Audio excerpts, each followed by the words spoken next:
at current events and how they affect the college community and beyond. And now here's the host of News You Need, Dr. Ed Simpson. Welcome back to another exciting edition of News You Need. This is the show where we talk to the absolute best humans in the whole world, which is our USM students. So we have a couple here with us today, including our new producer, Lillian. Hi, Lillian. Say hi, Lily. So why are we here? What's this show all about? Well, this is the show where we talk about what's in the news, what are our USM students talking about, and the reason we care, of course, is that news is the weather report for your society. This is the idea that in order to make decisions as a good citizen, we need to know what decisions need to be made. And the single best way to do that is to read the news, consume the news, watch the news, figure out what issues are confronting us, and make decisions, right? So we'll talk about some things that are going on in the news, including, I'll give you a little heads up here, right, is that maybe we want to talk a little bit about what happened yesterday at Supreme Court. Yep, very exciting. We'll talk about that. But first, let's do this. Let's introduce, if you would, introduce yourself. Tell me maybe your hometown, what year you're in, what's your major, and if you're part of any group, what groups are you in? Well, my name is Jeremiah Lyons. I'm 18 years old, and I'm from Quitman, Mississippi. Quitman. I work with the football team. I'm on the football team film crew. I do a lot of videography and photography, freelance by myself. I'm not part of many groups yet, but I do plan on joining a couple since I'm only a freshman. Yeah. But I'm very happy to be here. Excellent. And are you a video arts major? Yes, sir. Okay, excellent. Well, that's here in school, so we love that. Lillian, introduce yourself. Hi, my name is Lillian. I am a senior communication studies major. I'm part of a lot of different groups. I'm not going to bore you all with all of them. And yeah, I'm a little nervous, but I'm here now. That's all right. It. That's all right. Both of our listeners are very kind, so that's it'll perfectly okay. So tell me a little bit about video. What's going on in your world in terms of video? What are you working on? What's happening? Well, the thing that got me into video at first was wanting to do a lot of sports videography since I grew up around sports. I mean, my dad played sports. Most of my family was in sports. When I moved schools my senior year, I ended up being on the basketball team. I was a manager for my high school's basketball team. Okay. So I got to see a lot of the behind the scenes as far as practices goes, how much goes into playing a sport and wanting to be the best at it. So I was like, why not be able to document that? Why not be able to show that to where everybody can see how hard these people work? So starting off with sports videography, I ended up branching out into photography, just freelance videography of like anything, because I feel like nature deserves to be captured. I mean, it's a really beautiful thing outside of just sports and anything. So. Okay.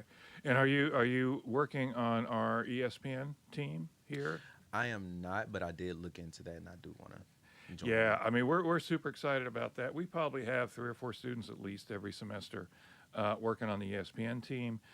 This is where when USM switched conferences, last year, I think, was officially last fall, not this past fall, but the previous fall, our commitment to ESPN doubled. So as far as providing content. So that created a lot of opportunities for our students and others. So I would encourage you to look into that. That's always a great thing. Have you done any high school sport like football? So videography? I've done high school football and high school basketball, and I've done one promotional video for high school baseball as well. Yeah, that's great. I know like WDAM, for instance, is always looking for help on a Friday night in high school football. So all of that looks great on your resume. So I love that. I love to hear that. So you're not part of any official groups yet, but you're looking. So let me ask you this. So our freshmen, because it's great that we get to talk to a freshman because we don't do that very often here. What goes into your thinking about whether and what groups to join? Well, if you want me to be completely honest, it does have a lot to do with like finances, because college is a really expensive place. But when we take away from finances, it's just if you want a certain way that you want to go with your life, or if you just like want to follow a certain path, there's a lot of groups on campus that will direct you towards there. Like me being somebody that's into video arts, I mean, we have a whole communications building. We have a lot of things tailored towards what you will want to do with your career.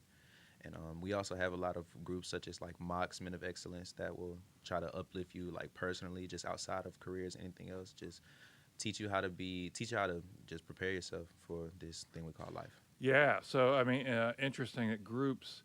You're not really looking at groups as, hey, let's go party. You're looking at groups, student groups, as something that will help build your resume, help build your skills, help build your career path. Oh yeah, absolutely. Because I mean, you got all your life to party, but like you only have so much time to prepare yourself for your career and your life and stuff like Well, that. I love that. All right, Lillian, what do you got going on? What's up with you? I would first like to say that Jeremiah is definitely downplaying his talents a little bit. Mainly because he has his own business. Like he actually does sports videography, photography, and that was one of the main reasons I asked him on the show today. But we're gonna let him keep his Sure, humble absolutely. going Okay, on. that's all right. But the main thing that I have going on is just balancing life, school, work. It's really interesting to see how a lot of the people that I just met are developing on campus with campus groups. Even though Jeremiah said he hasn't joined any groups yet, I feel like he has definitely been eyeballing a couple. But of course, him being a freshman, he hasn't made his firm standing on USM campus as of yet. So I'm excited to see what he does later on. In his Yeah, academic career. I think it's great. You living in the dorms now? Yes, sir. What do you think? I'm not gonna lie. I'm definitely finna start looking at apartments, but it's just I overall the dorms are nice. Like there's nothing to downplay about them.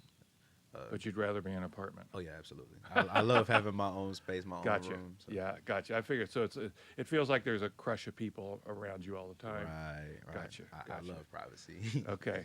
Well, let's talk about this just for quick. So what are our USM students talking about? What's news in our students' circles here? Are you guys exchanging information about anything going on? I think the biggest thing right now is a lot of Valentine's Day events. And me personally, I'm not a Valentine's Day fan, so I don't know how this is gonna play out next week. Yeah. I mean, there's been a lot of Valentine's talk, like she said. There's also been a lot of Super Bowl talk too. Yes, a There's lot been of Super Bowl talk. I don't think anybody was expecting it to be a whole Chiefs 49ers thing again, Yeah. but I mean, here we are. So Are our students talking about the Super Bowl and Taylor Swift? yes, a Are lot of they really? it's a lot of Taylor Swift talk, and I didn't expect it at all, just because it's just like, I mean, most of the people didn't even want Taylor Swift to have any association with the Super Bowl, because they were just like, let's keep it about football. Let's not talk about Yeah. Travis Kelce and Taylor Swift 24/7. There was a But, whole I mean- conspiracy going on for a minute. It Oh. was like Taylor Swift last time she was in like a little dating scene with the football players. It was the Chiefs and 49ers again, and then it was the same year as COVID. So they were like, I hope this is not a repeat of life from 2019, 2020. We do not need a repeat. I see. I didn't even now that one I hadn't even heard. But there is a very cool conspiracy theory out there that the 49ers were engineered somehow to get into the Super Bowl so that it would be a big deal when Taylor Swift and Travis Kelce endorsed Joe Biden. Have you guys heard that? Yeah. I actually haven't heard that one. That's news to me. that's an interesting one. That I'm not is gonna lie. Yeah. So we may or may not pick up a Taylor Swift after the break. Research shows that audiences feel positively about businesses that underwrite programming on their community radio station. Research also shows that the audiences are likely to patronize businesses that support community radio programming. The audience also believes that businesses that support community radio care about their community. If you want to build this type of relationship with WUSM's audience, call us at 601-266-4287 to ask about sponsoring programming. It's more than just exposure, it's building a community relationship. I'm Chris Jakovic. I served in the United States Air Force and I deployed 3 times. So in 2017, I was serving as an Air Force First Sergeant. Our motto in that role is my job is people, everyone is my business. But unfortunately in that year, I would lose my own brother, Lance Corporal Adam Jakovic, to suicide. The majority of veteran suicides are from guns. I store my weapons securely, not only for myself, but for my family. Store all your guns securely. Help stop suicide. My service never stops. Brought to you by End Family Fire and the Ad Council. We are back, and I think we agreed over the break that nobody wants to talk about Taylor Swift anymore. I'm totally on board with that. But let's go back to Valentine's for a minute. So what are our students doing for Valentine's Day? Do they make a big deal of it? Do you guys dress up, go out to dinner, exchange flowers and candy? And that? Okay, we got some head shaking. I mean, I know a couple of people that's planning on doing that for their significant others and whatnot. But for the majority of us, which are single, and some of us happily single, some of us not happy single, Yeah. but the majority of us that are single, we're just gonna, probably just gonna sit in the dorm, sit in the apartment, watch some TikToks or something. I mean, there's not much to really celebrate. So Like I said, I'm not a big fan of Valentine's Day. I feel like it's kind of overrated, but a lot of things are happening on campus around Valentine's Day. We had Abria and Sarah last show talking about some events that they were putting on, and it was really fun yesterday doing their Valentine's Day cards for the elderly. Oh, how'd that go? Did you It go? was great. I loved it. They had like an array of different cards, and they were funny looking cards, but they were really sweet. So That's I'm really great. glad I got to participate in that. And just other little flyers and stuff has been Yeah. being handed out. Just with different events going on. Yeah. Yeah, I mean, I think I've always looked at Valentine's Day as sort of this big corporate made-up holiday. I mean, there is a whole Catholic thing, Saint Valentine's, blah blah blah. I don't pretend to understand it all. Okay, so let me ask you this: Are our students talking at all about what happened this week in the U.S. Supreme Court with President Trump, former President Trump? Not my friend group, but when you gave me a heads up, I was like, I did see a headline, and it was like the Supreme Court was backing Trump, something like that. Yeah, so this is what's interesting. So this is what was going on. Is 5 or 6 months ago, Colorado said, "Hey, former President Trump, we're sorry, but you cannot be on our ballot because you were part of an insurrection." In the Section 3 of the 14th Amendment to the U.S. Constitution says no officer may hold office, basically, if they have been part of an insurrection. Now, of course, this was aimed at the Confederates right after the Civil War. So this hasn't been brought up in 140 years. So what you're hearing is that yesterday the Supreme Court held oral arguments where they heard 2 hours riveting, I will say it was riveting arguments, at least for someone like me, where basically they said, we're not sure Colorado should be allowed to do this. This is more of a federal question. Now, they haven't ruled yet, but that's the direction they seem to be heading. So are our students paying attention to these kinds of things? Like Trump he faces 91 different criminal charges involving all kinds of different things. He has 4 different trials going on. Do you guys In different care? states. Do you guys care at all about that? Are our students talking about it? I feel like a majority of our students probably aren't talking about it like openly because politics is such an emotional topic that it'll tend to like break bonds and stuff like that. But I do think that it's on a lot of our students' minds. I will say that I feel like there's going to be a bigger uproar about this than anything, just because even though this topic has been brought up in like a bunch of years, like 100 and something years, we also haven't had a president come through and cause that much of an uproar in so many amount of years. So I definitely think students are keeping it in mind because at the end of the day, it is our future. But I don't think they're going to be talking about it openly too much. Yeah. I agree.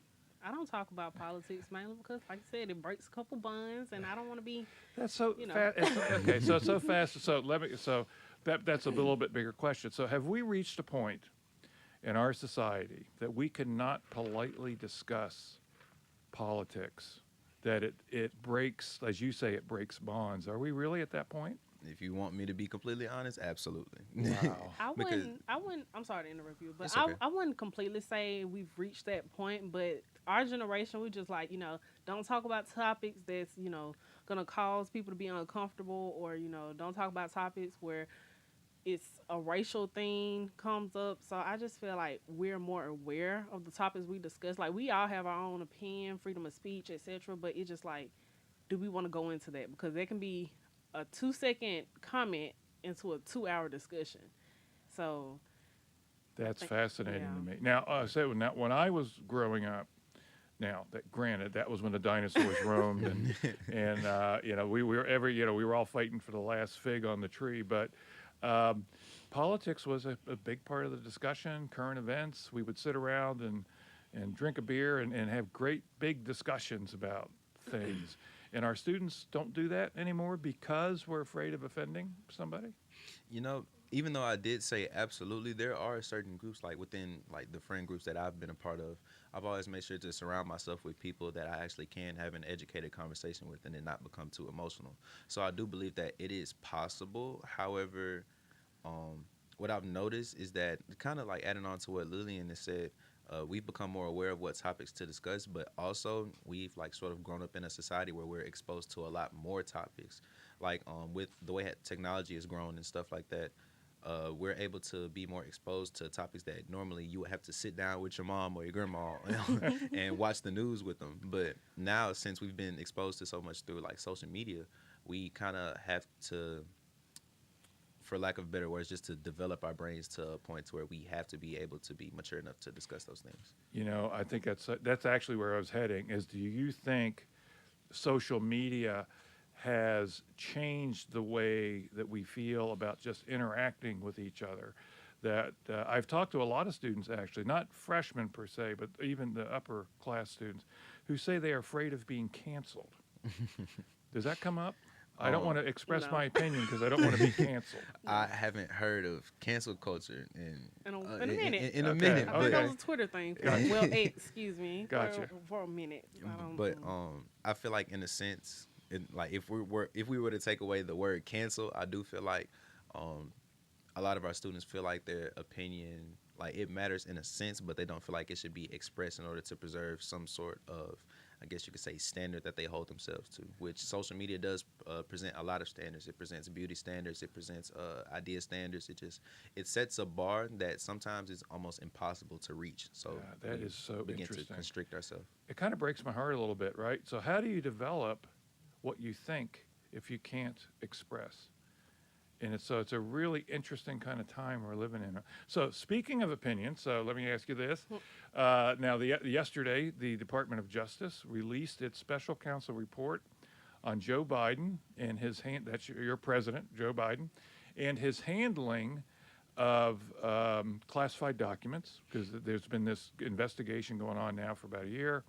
Now, what they said was, you didn't do anything illegal, President Biden, but you were, this is a quote from the report that came out. So here's a headline in the New York Times. 8 words and a verbal slip put Biden's age back at the center of 2024. And this is what the special counsel said. Referred to him as, quote, a well-meaning elderly man with a poor memory. Yeah, so the whole country is going, huh. This is really interesting that the special counsel would put this in a report. So do our students care that your president is 81 and that his opponent is 78? And does that come into conversation at all? I'll let you answer this one.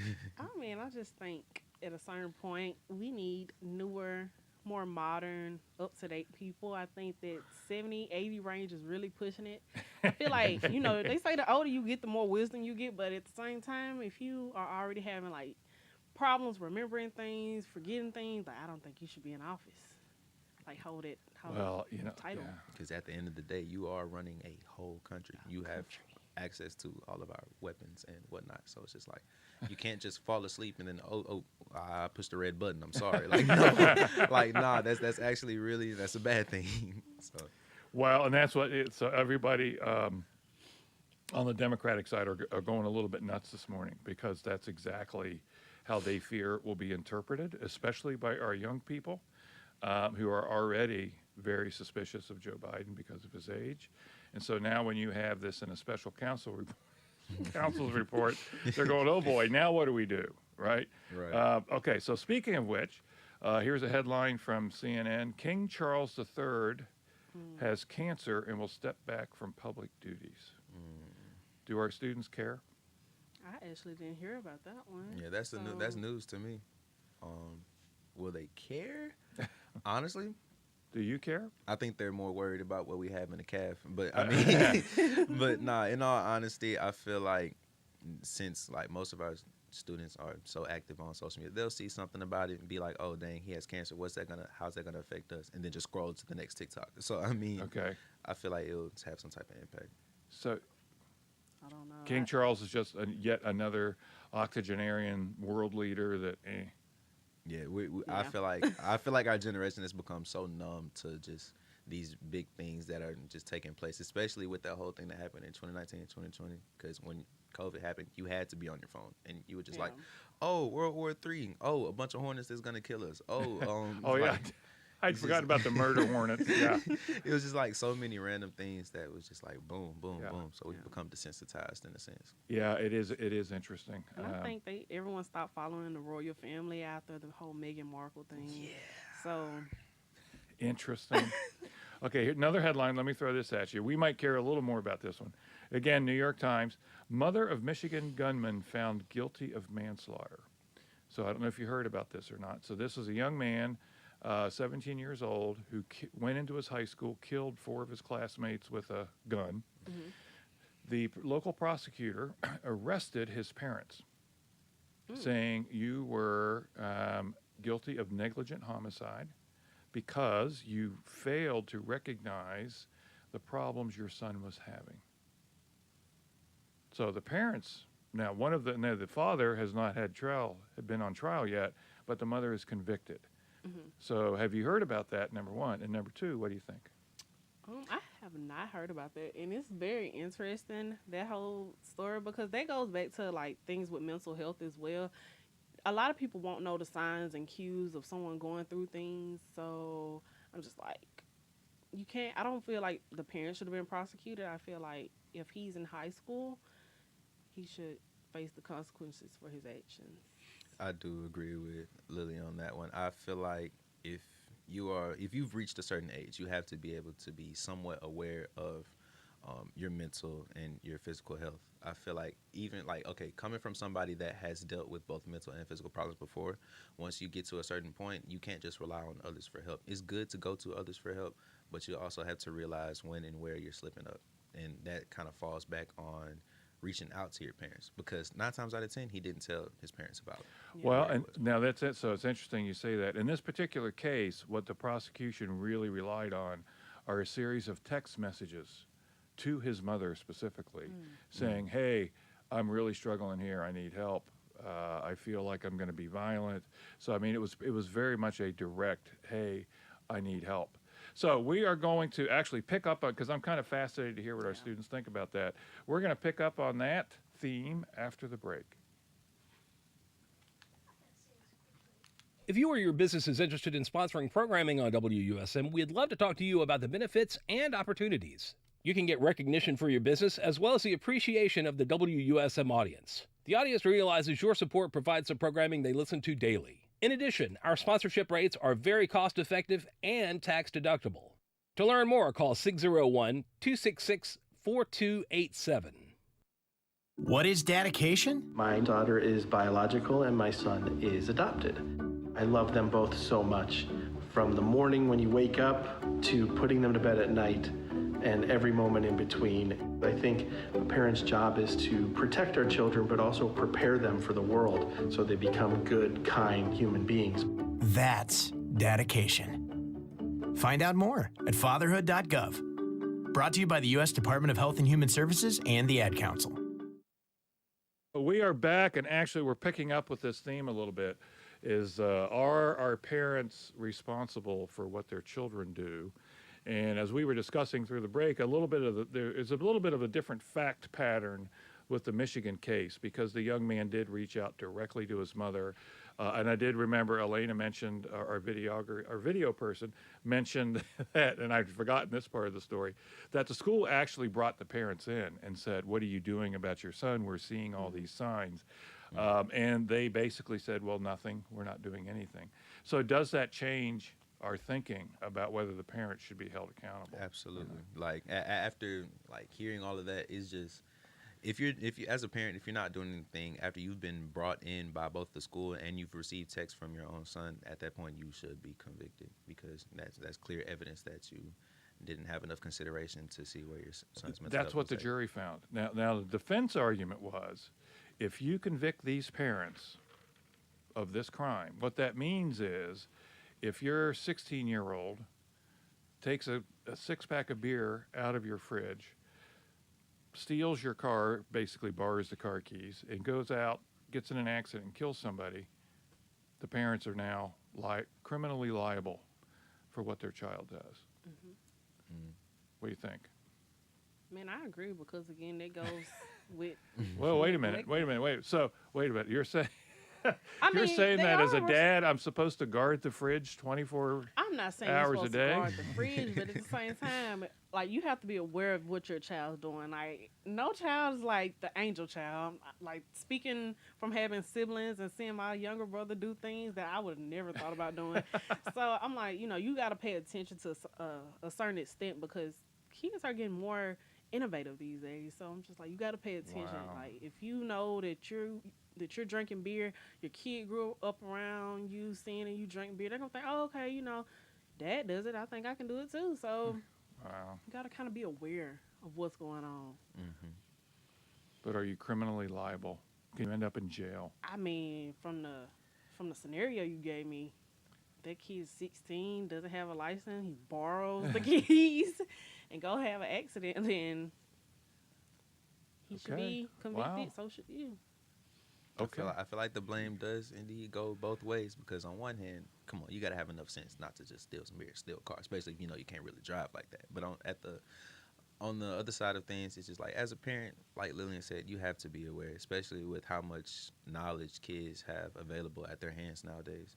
So it's just as they're adapting to the times, the parents should be able to adapt to the times as well to give their. Wow. That's actually a pretty good point about this idea of adapting. Yeah. Although one point is that how many classes do you have to take in order to be a parent?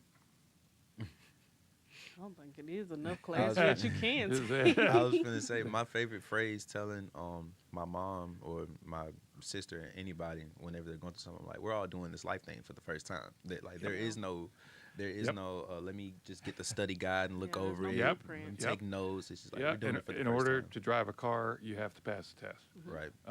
In order to get a high school diploma, you have to pass a series of tests and things. But to be a parent, you just have to figure out basic biology, which doesn't really take a whole lot of brains, right? So that's one of those things that's really interesting. So let me throw, I believe, are we out of time? We have 1 minute, right? Yeah, 1 minute. Okay, so let me throw one more headline real quickly at you. This is out of the Mississippi Today. There was a mentally ill man locked up in the Jackson County Jail for 12 days and died without being charged with a crime. So in other words, our society, Mississippi in particular, has no facility for handling those who are mentally ill. The only thing we can do is call the police, and they can say, yep, you appear to be violent or whatever, we're going to put you in jail. What do you think? I'm not really sure on that one because, like you said, the police can be called. You appear to be violent, mentally ill.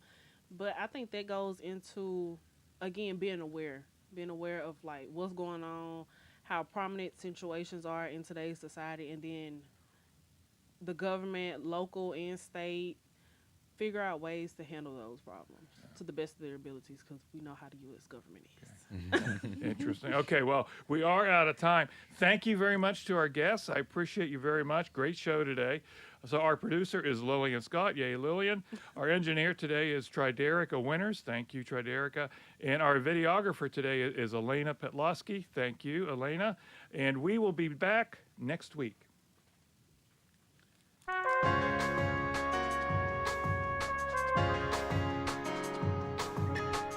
This has been News You Need with Dr. Ed Simpson. News You Need airs Friday afternoon at 12:30 on Southern Miss Radio.